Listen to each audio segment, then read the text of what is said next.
And this is also the connection. This is also the connection that you find to Kabuki. Kabuki theater, when they were going through the different provinces of Japan,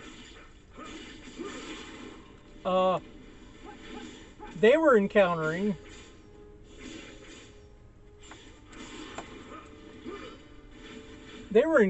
the same thing,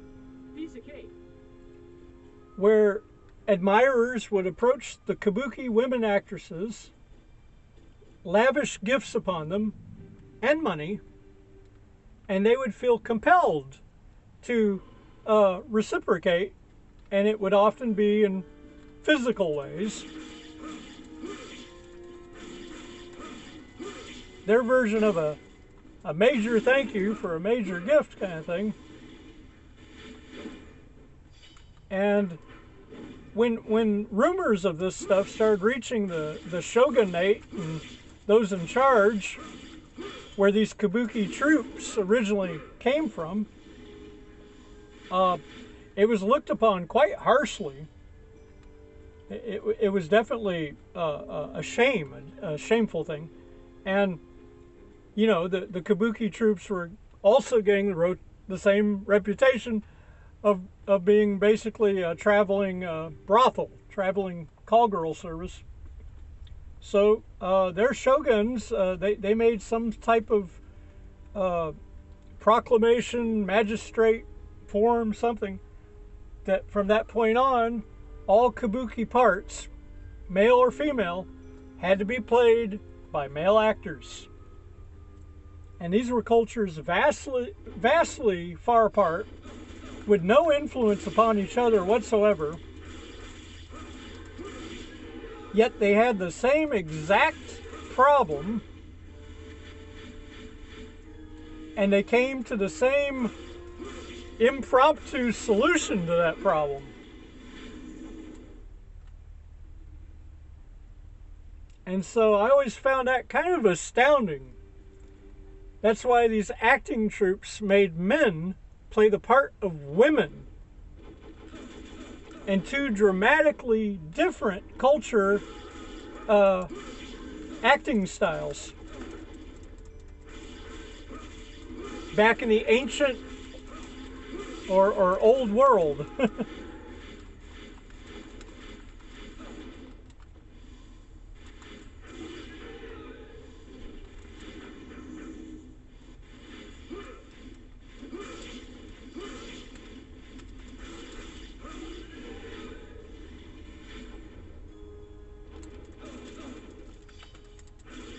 I'm pretty much on autonomic at this point in the game, folks.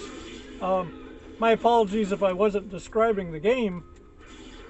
I'm probably going to have to chop this video up.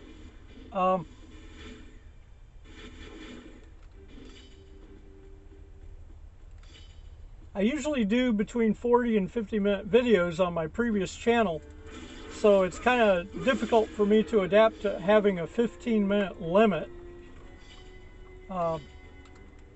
Because one, I like to enjoy the game just like you guys do, and I like to let you know what comes to mind.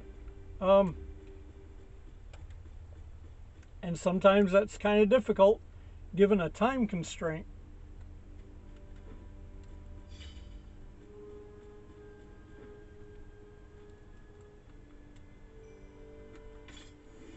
Let's see, what will I enhance? The Bariatu, or lightning blade, is up to level 2. The Hyojin-yari, which is basically a naginata or spear type weapon, it's at level 1, so I'm gonna hit the Hyojin-yari with a little extra juice there. Yeah, I still have to collect more to bring it up to level 2. Level 2 will increase its damage power, and it changes the look of the weapon slightly too on top of that. It also increases the amount of magic that you have to gather here. For those that don't know, this meter is very important, folks. If you can see it on camera, the bottom meter is for your magic level. The upper meter, yellow, is for your health level. And these 5 dots over here, when you collect 4 of them, try to keep only 4 of them. Don't go for that 5th dot. The 5th dot, which is a big, giant purple soul that floats around, when you collect the big purple souls, they fill this section.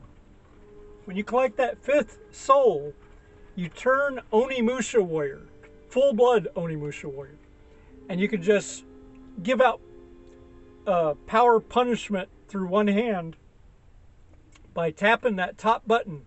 In my case on the PS2, the top of the diamond button formation on the right, on my layout, is the triangle button. On the other versions that the remaster is, they've kept the layout correctly depending on the diamond pattern on the right. So you basically just have to translate it from that, which is not that hard to do. You go on Google, find what a PS2 controller looks like, compare it to your own button layout, and then you'll know what the functions are. Right is your get ready. It also charges your weapon.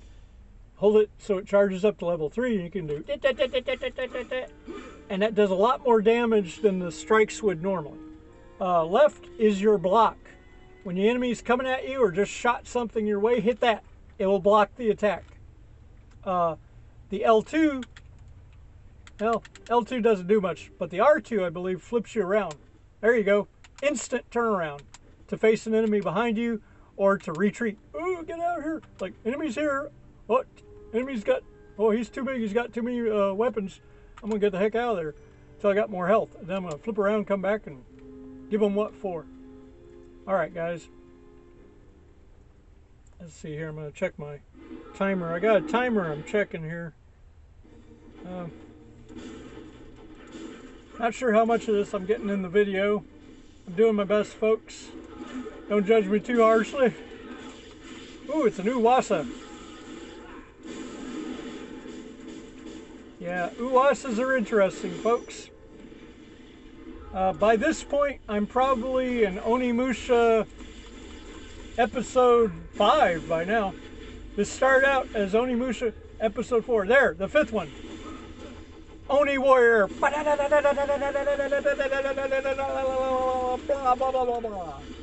Okay. What the smock is cooking. Okay. There you go. Smock is a long sleeve shirt with a zipper. Okay. There you go. A zipper that goes up around the neck. In case anyone does not know what a smock is, that's what a smock, S-M-O-C-K. What the smock is cooking. Anyway.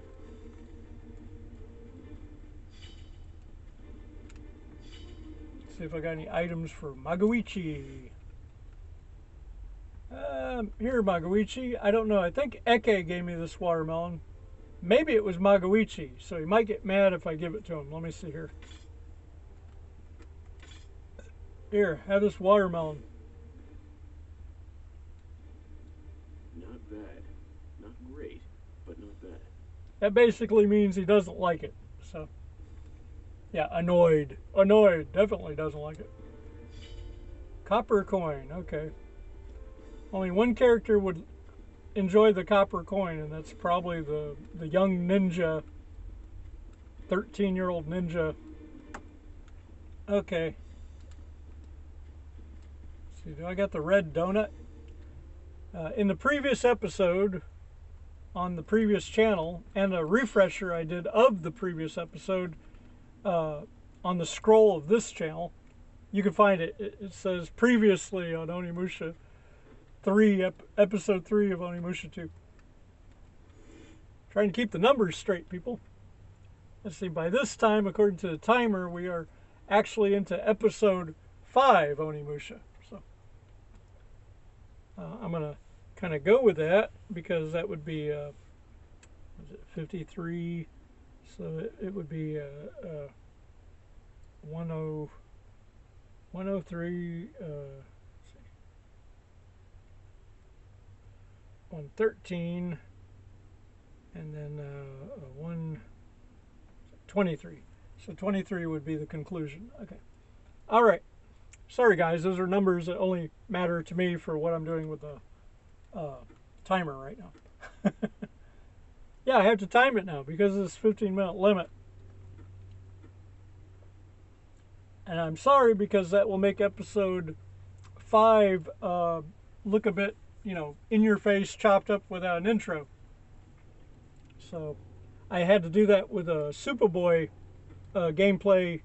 I did a playthrough of Mortal Kombat 2 on the Superboy, which is a portable that allows you to play your SNES cartridges, your actual cartridges. It's made by Hyperkin. And if you haven't seen part 1 and part 2 of that MK2 playthrough, then please scroll down in my scroll here and check that out. I think I put it as part A and part B. The part B has a picture of the Superboy in the thumbnail. The part A doesn't. It has a picture of me as Wild Elf 26. Here at Games Wild Elf 26. Subscribe, folks. Share it with friends. Okay. Let's see which weapon. I don't want a weapon. I want this, the donut. And the crazy thing was he rescued that guy, brought him back to the second floor of the tavern bar, and we saw no sign of this donut. It's a huge donut where your wrist can fit inside that hole right there. It's like, where was he hiding that thing? Oh my goodness. But anyway, here, let's take a magic jewel. If you get a magic jewel or a power jewel, it increases your health meter, increases your magic meter. That's why you use them. I put that information out there because there's a remaster available for PS4, PS5, I think, too. And a lot of people don't know. See, when we bought PS2 games, they were kind enough to furnish a manual with the CD disc, the DVD disc. So the fact that current games don't is just a sign of how greedy the gaming corporations are now. They're excessively greedy. They may have actually choked modern gaming. I notice people that don't have nostalgia are going to retro games. They notice the decline in quality.